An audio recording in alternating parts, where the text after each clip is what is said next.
శ్రీ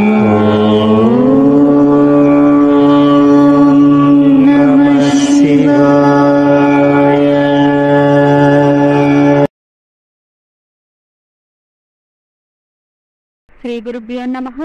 శ్రీమాత్రే నమః. శుక్రగ్రహం యొక్క ఒక్క మంత్రం ఉంది. ఆ మంత్రమే బ్రామ్.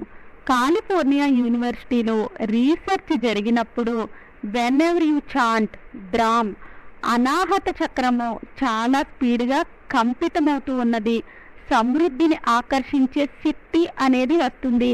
శుక్రగ్రహము ధనదాయక గ్రహము. శుక్ర మహాదశ వచ్చింది అంటే లాటరీలు కలిగే అవకాశాలు అనేవి వారికి చాలా ఎక్కువగా ఉంటాయి. శుక్రగ్రహము జాతక చక్రంలో బాగున్నట్లయితే వారికి అధిక మొత్తంలో ధనం వస్తుంది. ఎందుకంటే శుక్రుడు ధనకారకుడు. శుక్రగ్రహం ఎవరి జాతక చక్రంలో అయితే బలంగా ఉంటుందో వారు లగ్జరీ లైఫ్ను అనుభవిస్తూ ఉంటారు. లగ్జరీ లైఫ్ను అనుభవించాలి అని కోరుకునే వారికి శుక్రగ్రహం బలంగా ఉండాలి. అటువంటి వారే లగ్జరీ లైఫ్ని అనుభవించగలుగుతారు. శుక్రగ్రహం బలం పొందాలి అని అనుకునేవారు ఇప్పుడు మనం చెప్పుకునే ఈ మంత్రాన్ని జపించాలి. మంత్రము ఓం ద్రాం ద్రీం ద్రౌం సహ శుక్రాయ నమః. శుక్రవారం రోజు మధ్యాహ్నము 1:30 నుండి 1:40 వరకు ఈ మంత్రాన్ని ఎవరైతే చదువుతారో వారికి దారిద్ర బాధలు అనేవి ఏమీ ఉండవు. దారిద్ర బాధలు అన్నీ కూడా తొలగిపోతాయి. అంత శక్తి ఈ మంత్రంలో ఉంది. శుక్రవారం రోజున సూర్యోదయము 2 గంటలకు జరిగితే అప్పుడు సూర్యోదయము అనేది శుక్రహోరాతోనే ప్రారంభమవుతుంది. సూర్యోదయం అయిన తర్వాత 12 నిమిషాల పాటు ఈ మంత్ర జపాన్ని చేసుకోవచ్చు. 5 శుక్రవారాలు ఈ మంత్ర జపాన్ని చేసి చూడండి.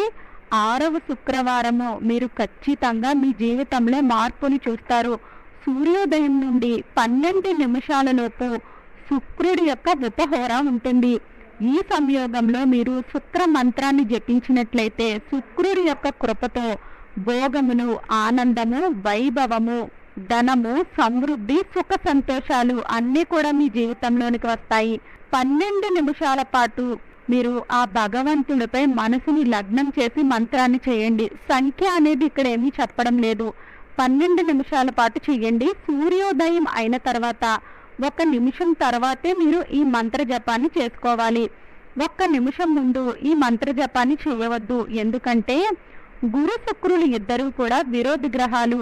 మీరు 1 నిమిషం ముందు చేశారు అంటే అది గురువారం చేసినట్లే అవుతుంది. అందువలన 1 నిమిషం తర్వాత చేయండి. మంచి ఫలితాలు వస్తాయి. గురుగ్రహము దేవతలకు గురువు, శుక్రగ్రహము రాక్షసుల యొక్క గురువు. 1 నిమిషం ముందు చేశారు అంటే గురువారం చేసినట్లే మీకు లెక్కల్లోనికి వస్తుంది.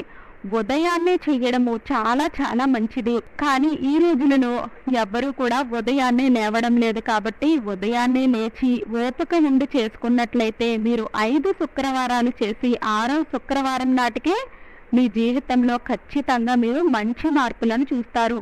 ఒకవేళ మధ్యాహ్నం చేయాలి అని అనుకునేవారు మీరు 1:30 నుండి 1:40 వరకు మీకు శుక్రహోర ఉంటుంది. కాబట్టి మనం ఈ సమయాన్ని చెప్పుకున్నాము. మంత్రాన్ని మీరు మనసులోనే చెప్పుకోవాలి. పైకి మంత్రాన్ని పలకవద్దు. 10 నిమిషాల పాటు మీరు మంత్ర జపం చేసినట్లయితే మీ జీవితంలోనికి సుఖ సమృద్ధులు అనేవి ఆకర్షించబడతాయి. జీవితంలో చాలా గొప్ప మార్పులను చూస్తారు. చాలా శక్తివంతమైన మంత్రము. మీ అనాహత చక్రము అనేది చాలా ఫాస్ట్గా సమృద్ధిని ఆకర్షిస్తుంది. మీరు హోరాకాలము చూసుకోవాలి అని అనుకున్నప్పుడు సూర్యోదయం ఎన్నింటికి జరుగుతుంది అనే విషయము ఇప్పుడు మనకి మొబైల్ ఫోన్లలో ప్రతి ఒక్కరికి కూడా వస్తూనే ఉంది. సూర్యోదయాన్ని బట్టి మీరు శుక్రహోరాన్ని చూసుకుని దానిని బట్టి మంత్ర జపాన్ని చేసినట్లయితే మీరు అద్భుతమైన ఫలితాలను చూస్తారు. మంత్రము అనేది స్క్రీన్ మీద చూపించడం జరుగుతుంది. మీరు మంత్రాన్ని చూసి ప్రతి శుక్రవారము కూడా 5 శుక్రవారాల పాటు వరుసగా ఈ మంత్ర జపాన్ని చేసి మంచి ఫలితాలను పొందుతారు. వీడియో నచ్చినట్లయితే లైక్ చేయండి. వీడియో నచ్చినట్లయితే మన విరాట్ మంత్ర ఛానల్ని లైక్ చేయండి, షేర్ చేయండి, సబ్స్క్రైబ్ చేసుకోండి. వీడియో నచ్చినట్లయితే కామెంట్ బాక్స్లో జై శ్రీరామ్ అని తప్పక కామెంట్ చేయండి.